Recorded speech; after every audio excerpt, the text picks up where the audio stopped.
This video I show you how to fix Instagram login loading problem. For fixing this problem, first of all check that you are using Instagram latest version.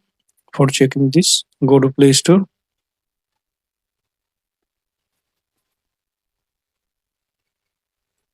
Now search Instagram,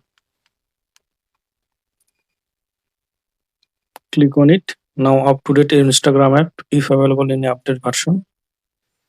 Now search for VPN 1111, click on it. You can install any VPN.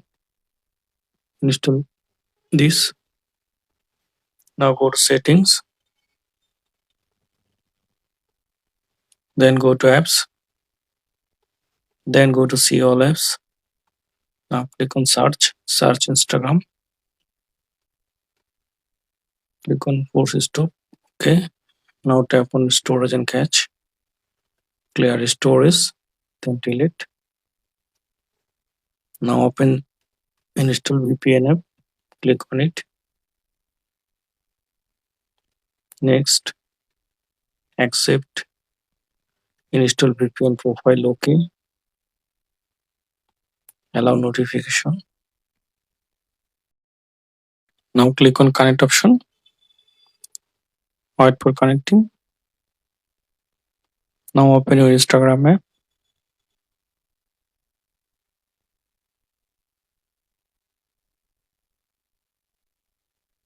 Now log into your account. Now I hope that this method fix Instagram login loading problem.